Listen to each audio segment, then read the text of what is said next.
Neymar জুনিয়রের মাথায় হাত, অল্পের জন্য প্রাণে বাঁচল অ্যানচেলত্তির শিষ্যরা। দর্শক, ব্রাজিল মরক্কো ম্যাচ যে হাই ভোল্টেজ হবে তা আগে থেকেই অনুমেয় ছিল, আর হলোও তাই। রীতিমতো এক মহা লড়াই দেখল ফুটবল বিশ্ব। ম্যাচের শুরু থেকেই দুদল কেউ কাউকে ছাড় দেয়নি। শুরু থেকেই চলে আক্রমণ পাল্টা আক্রমণ, আর তাই তো গোল পেতেও বেশি সময় লাগেনি মাঠের খেলায়। ম্যাচের বয়স যখন 21 মিনিট, তখন দুর্দান্ত গোল করে মরক্কোকে এগিয়ে দেন সাইবারি। শুরুতেই 1-0 গোলে পিছিয়ে পড়লেও মন ভাঙেনি ব্রাজিলের।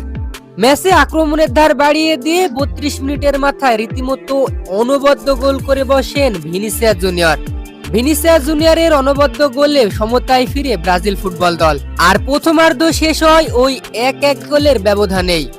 এরপর দ্বিতীয়ার্ধে এসে আবারও চলে আক্রমণ পাল্টা আক্রমণ।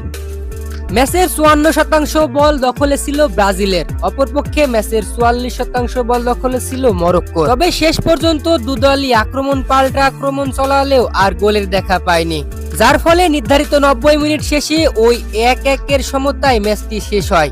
এদিকে বিশ্বকাপের প্রথম ম্যাচে ড্র করে মাঠ ছাড়ায় হতাশ হয়ে পড়েন কোচ অ্যানচেলত্তি। তাছাড়াও হতাশায় ভুগতে দেখা যান সাইড বেঞ্চে বসে থাকা নেইমার জুনিয়রকেও।